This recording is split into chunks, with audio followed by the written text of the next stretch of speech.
Hello, I'm Nick Trott and I'm the editor of Evo magazine, and today I have with me Ryan, who is the assistant editor of denofgeek.com. Now Ryan, what are we going to talk about today? Well, we're here today to talk about cars, chases, crossing the line, movies and more cars. Okay, well let's talk about 2Fast2Furious. Now this film's full of car chases, full of action, full of neon lights and girls and all sorts of kind of spectacular stuff. But tell us what's happening up until this point, tell us what's happening in the film before they get to this car chase. Well, this is very early on in the film, so it's essentially reintroducing Paul Walker's character Brian, who's an ex-undercover cop who's been seduced into the world of illegal street racing. And in the first film, he's very much the apprentice. So this is kind of like the Empire Strikes Back, or Return of the Jedi rather, of the series, because he's now the master. And he's turned up in his skyline to win lots of money off some less experienced racers. So it's about $35,000 is on the table. 35 large, to use their parlance. Is that correct? Yeah, I'm not down. I've never quite figured out whether it's 35,000 or 3,500, but if you look at the amount of money they're handing over, it doesn't look like much. No. I'm pretty sure that $35,000 would be a big pretty stack hefty, of cash. some good stacks. So interestingly, at this point at the beginning of the kind of chase, they're all setting up and the cars are lined up. We've got Ludacris, his character, who's basically the kind of, I suppose he's the ringmaster, isn't he? The ringleader. He's the racing organiser, you could say. And he's rather scarily wearing some sort of onesie, you know. It's a onesie and awesome hair, I have to say. I'm quite jealous. So it's like the Bernie Ecclestone of the kind of street racing. Potentially, you could say that. And also he's a complete psychopath. Which we'll come on to, won't we?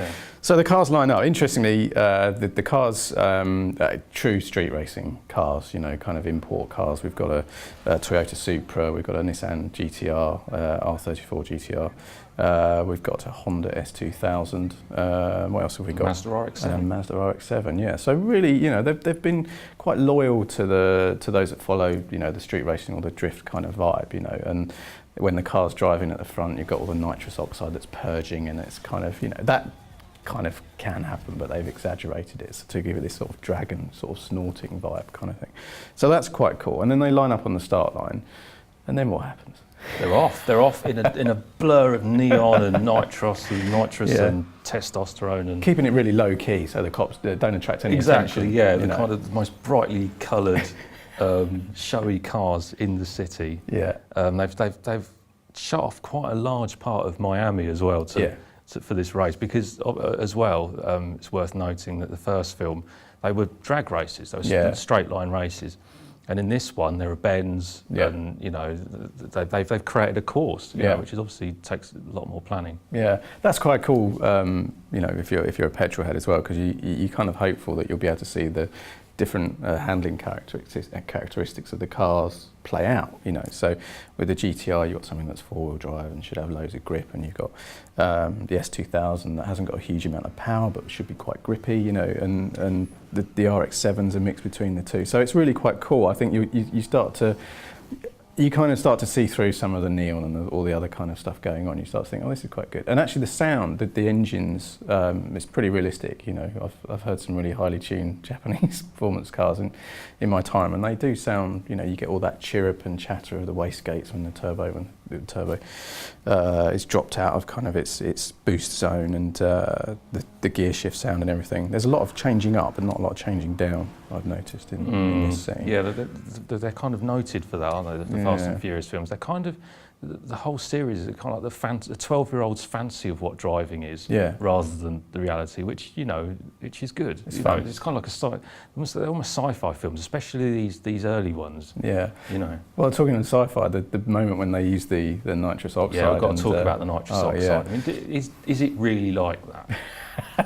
It's not like suddenly going into hyperspace. No, that's and you don't have the you know, the kind of the shove into the back of the seat and everything like that. But you don't see stars. You don't see stars. It's not like being in the 60s and Millennium Falcon.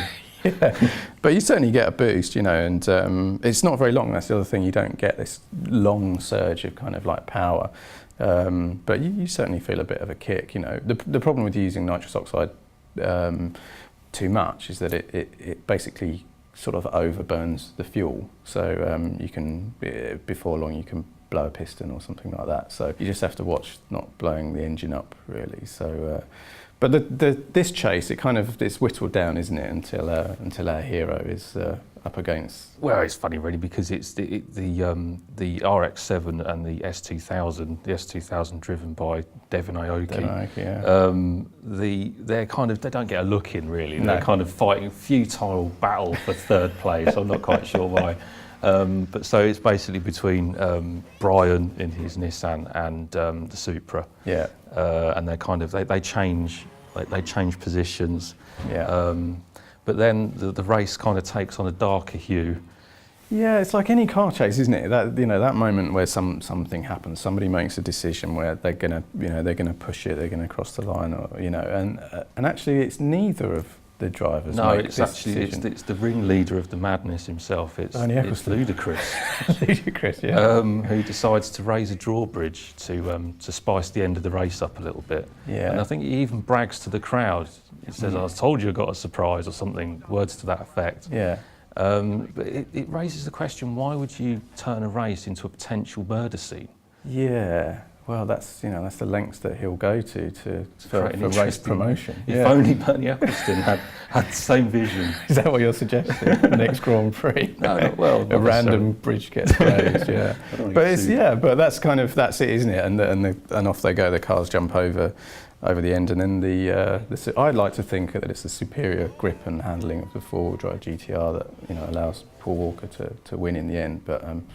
I'm not sure if that's the case really. It looks more like which car can actually survive the jump. If you look at the S2000, it does seem to just disassemble itself. And the Supra clearly has a wheel or some sort of suspension. Yeah, there's a lot of sparks going off there. Nice scene towards the end, or at the very end of the chase, where Paul Walker kind of drifts into view, and it's one shot, isn't it? Yeah. He does a power slide straight to the camera, and he's. It said he's this big petrol head. Apparently, he kind of found cars through the Fast and Furious.